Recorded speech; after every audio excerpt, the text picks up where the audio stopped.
मुश्किल नहीं है कुछ दुनिया में, तू ज़रा हिम्मत तो कर, ख्वाब बदलेंगे हकीकत में, तू ज़रा कोशिश तो कर। Welcome back in exam Hunter दोस्तों। चलिए शुरू करते हैं आज की क्विज। सबसे प्राचीन वाद्य यंत्र कौन सा है? तो सबसे प्राचीन वाद्य यंत्र दोस्तों वीणा है। जैसा कि सरस्वती माता को दिखाया भी जाता है वीणा हाथ में ली हुई है, तो सबसे प्राचीन वाद्य यंत्र कौन सा है? वीणा। चलिए आगे बढ़ते हैं। सितारा देवी का संबंध किससे है? दोस्तों सितारा देवी जो हैं वह कथक नृत्य की कलाकार हैं। कौन सी? कथक नृत्य की कलाकार। चलिए आगे बढ़ते हैं। ऐसे दोस्तों यामिनी कृष्णमूर्ति का भी पूछ लिया जाता है, तो दोस्तों वह भरतनाट्यम से है। और अन्य कलाकार का भी पूछा जाता है, जैसे कल्याणी अम्मा, उसका उनका संबंध मोहिनीअट्टम से है। राजा रेड्डी का संबंध कुचिपुड़ी नृत्य से है। और पंकज चरण दास का ओडिसी नृत्य। इन सारे नृत्यों के कलाकारों को ध्यान में रखना दोस्तों, यह वेरी इंपॉर्टेंट है, कभी भी एग्जाम में पूछे जा सकते हैं। चलिए आगे बढ़ते हैं। ब्लैक पर्ल किस खेल से संबंधित है?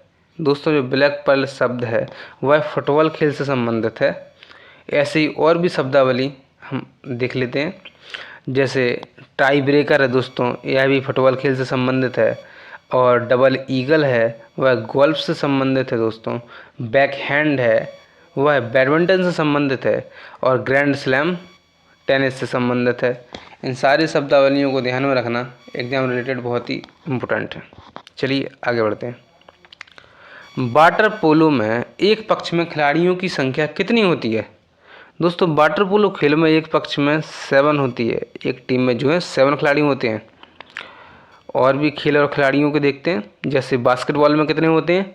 5 होते हैं। रग्बी में कितने होते हैं? 15 होते हैं।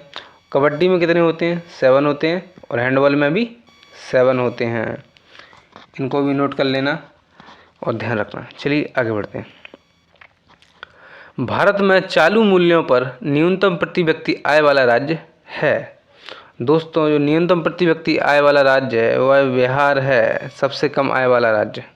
चलिए देख लेते हैं और भी चीज़, जैसे बिहार की प्रति व्यक्ति आय दोस्तों कितना है? यदि क्वेश्चन पूछ लिया है कि कितना है, तो दोस्तों इसका आंसर आप लगाना 50,555 रुपये। और सबसे ज़्यादा प्रति व्यक्ति आय वाला राज्य कौन सा है दोस्तों? वह है गोवा। इससे पहले था दोस्तों दिल्ली। ओके, इसकी प्रति व्यक्ति आय दोस्तों कितनी है? 4,22,149 रुपये। इसको ध्यान में रखना। और यदि भारत की औसतन प्रति व्यक्ति आय पूछा है तो उसका आंसर होगा 86,659 रुपये। वेरी वेरी इंपॉर्टेंट क्वेश्चन है। चलिए आगे बढ़ते हैं। मुद्रा स्वयं का निर्माण करती है, यह परिभाषा किसने प्रस्तुत की? तो दोस्तों यह क्रोमन ने प्रस्तुत की। किसने प्रस्तुत की?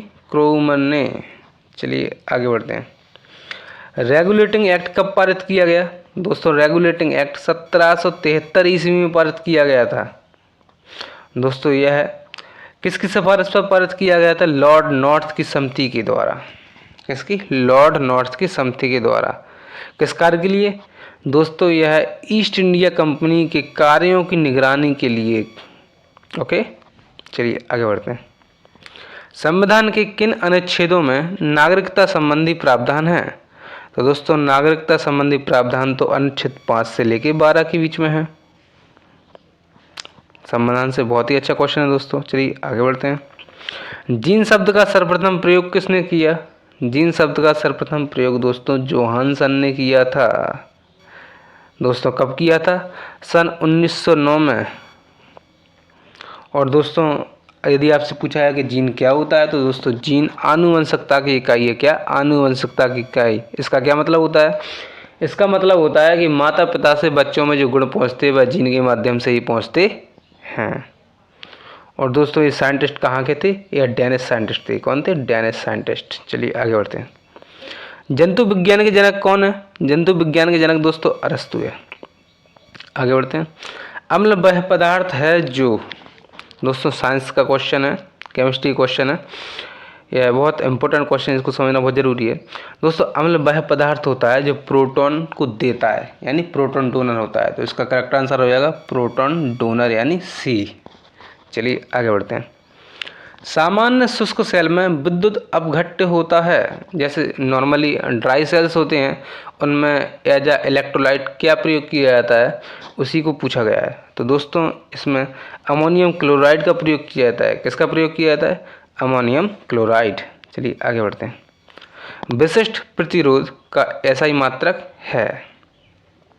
स्पेसिफिक रेजिस्टेंस या विशिष्ट प्रतिरोध का एसआई मात्रक क्या होता है दोस्तों? ओम मीटर। चलिए आगे बढ़ते हैं।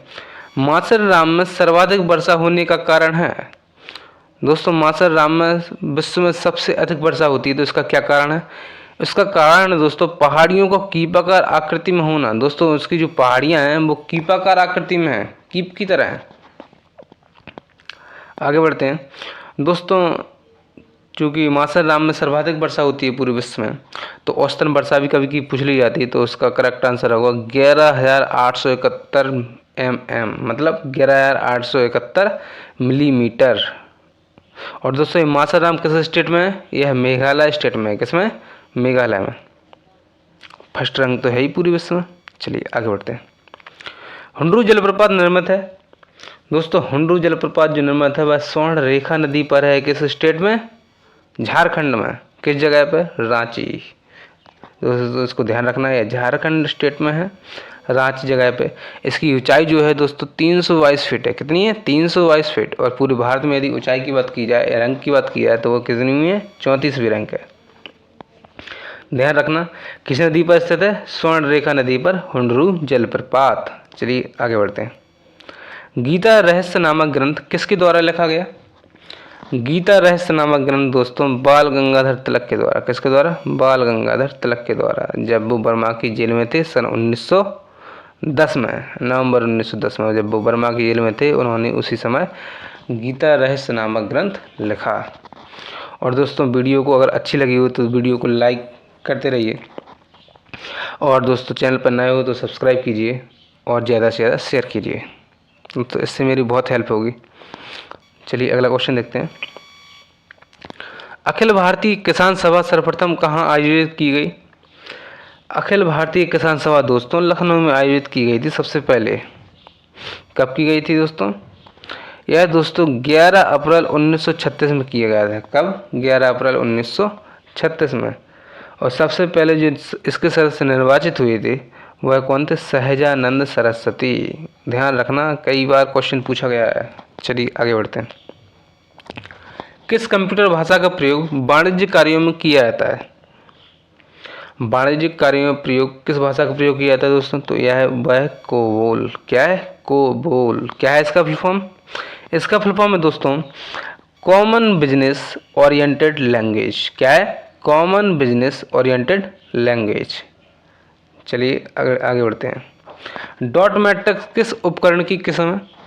दोस्तों जो डॉट मैट्रिक्स होता है एक प्रकार का क्या होता है? प्रिंटर है। क्या है? प्रिंटर। इसलिए प्रिंटर की एक किस्म हुई।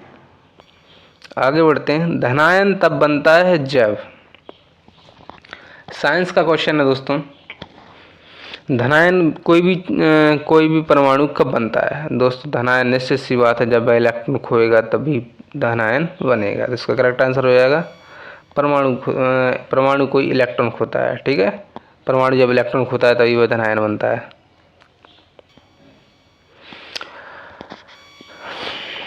चलिए आ गए हैं अंतिम समय पर, आपसे विदा लेनी होगी। जय हिंद दोस्तों।